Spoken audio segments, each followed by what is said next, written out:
বিজয়া দশমী আর লক্ষ্মী পুজো উপলক্ষে আজকে আমি আপনাদের সাথে গুড়ের নারকেল নাড়ুর রেসিপি শেয়ার করব। বানানো তো অনেক সহজ, তবে এখনকার দিনে অনেকেই এটা বানাতে পারেন না, তাই সঠিক পরিমাপ সহ রেসিপিটা আপনাদের সাথে শেয়ার করব। তো হ্যালো বন্ধুরা, আমি শুভ্রা রান্নাঘরে ভুরিভোজ চ্যানেলে আপনাদের স্বাগত জানাই। চলুন তবে রেসিপিটা দেখে নেওয়া যাক।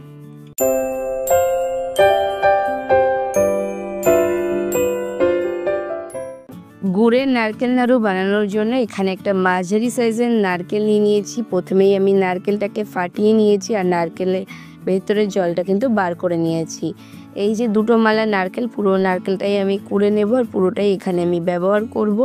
এরকমভাবে কোড়নির সাহায্যে একটু ঘষে ঘষে নারকেলটাকে ভালো করে কুড়ে নিতে হবে। আর কোড়ার সময় নারকেলের যে কালো অংশটা সেটা যেন না আসে, সেটা খেয়াল রাখতে হবে।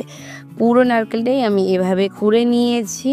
এরপর একটা কড়াই নিয়ে নিয়েছি, যাতে আমি রান্নাটা করব। সেই কড়াইতেই প্রথমে আমি দিয়ে দিচ্ছি মেজারিং কাপ মেপে নারকেলটা। এখানে আমার 2 কাপ নারকেল কোড়া হয়েছিল। আর তার সাথে প্রথমে একটু ভালোভাবে নারকেলটাকে এরকম ঘষে ঘষে নেব।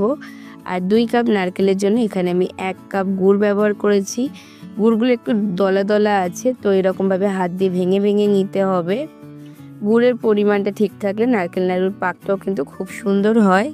আর এখানে আমি 1 কাপ গুড় পুরোপুরি দিয়েছি। আমাদের এখানে এরকম শক্ত পাটালির মতো আখের গুড় কিনতে পাওয়া যায়, সেই গুড়টাকেই আমি ভেঙে টুকরো টুকরো করে নিয়েছি। এটা কিন্তু আখের গুড়।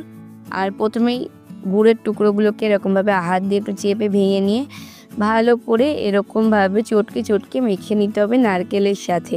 গুড়টাকে কিন্তু খুব ভালোভাবে নারকেলের সাথে মিশিয়ে নিতে হবে, এতে বেশ কিছুটা কিন্তু জল ছেড়ে দেবে। তো খুব ভালোভাবে যখন এটাকে এরকম মাখানো হয়ে যাবে, গুড়টা মিশে যাবে আর বেশ কিছুটা নারকেলের গুড় থেকে জল ছাড়বে, তখন এটাকে একদম লো ফ্লেমে গ্যাসে বসিয়ে দেব।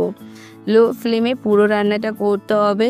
প্রথমে যখন সমস্ত কিছু এরকমভাবে গলে যাবে, একটু গরম হবে, তখন কিন্তু বেশ কিছুটা পাতলা হয়ে যাবে আর একটু জল ছাড়বে। তারপরে আস্তে আস্তে পুরোটাই ড্রাই হয়ে যাবে আর পাক হতে শুরু করবে। এখানে আপনারা চাইলে এলাচের গুঁড়ো ব্যবহার করতে পারেন। আমি কিন্তু 4টে মতো এলাচ ফাটিয়ে দানা বার করে গুঁড়ো করে ব্যবহার করেছিলাম।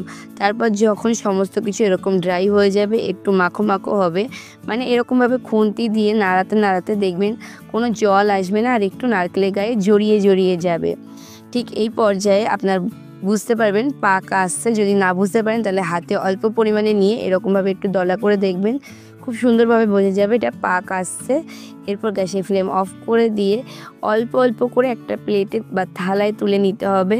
পুরোটাই কিন্তু কড়াই থেকে একেবারে নামাবেন না, তাহলে পুরোপুরি ঠান্ডা হয়ে যাবে আর লাস্টে এগুলো পাকাতে অসুবিধা হবে। আমার মা বলে এরকম অল্প অল্প করে নিয়ে নাড়ুগুলো পাকাতে, তাহলে একবারে সবটাই ঠান্ডা হয় না। ঠান্ডা হয়ে গেলে কিন্তু এগুলো ঝরঝরে হয়ে যাবে, তখন আর পাকানো যাবে না।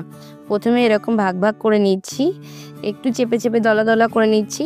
তারপর যখন একটু ঠান্ডা হবে, হাতের মুঠোর মধ্যে নেওয়া যাবে, তখন এটাকে এরকমভাবে দুটো হাতের মাঝখানে নিয়ে গোল গোল করে ঘুরিয়ে নাড়ুর শেপ দিয়ে নেব। এভাবে আমি সমস্ত নারকেলের নাড়ুগুলো পাক করে নিয়েছি, গোল গোল করে নিয়েছি।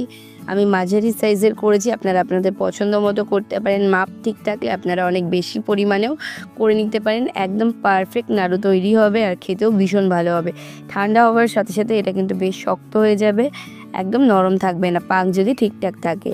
আমি একটা বাটিতে সার্ভ করে দিচ্ছি। তারপর ঠাকুরের ভোগে নিবেদন করতে পারেন বা কোনো এয়ারটাইট কন্টেনারে রেখে 1 মাসেরও বেশি দিন সময় ধরে এটা সংরক্ষণ করতে পারেন। বানানো খুবই সহজ, খেতে কিন্তু দারুণ হয়। যারা বাঙালি তারা প্রত্যেকেই জানেন নারকেল নাড়ু খেতে কতটা ভালো হয়।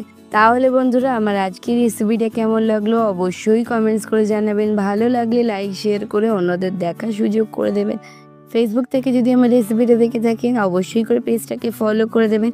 ইউটিউব থেকে দেখে থাকলে চ্যানেলটাকে সাবস্ক্রাইব করে পাশে থাকা বেল আইকনে ক্লিক করে দেবেন, যাতে পরবর্তীকালে চ্যানেলে যখন নতুন কোনো রেসিপির ভিডিও আপলোড করব, সবার আগে আপনাদের ফোনে নোটিফিকেশান পৌঁছে যায়।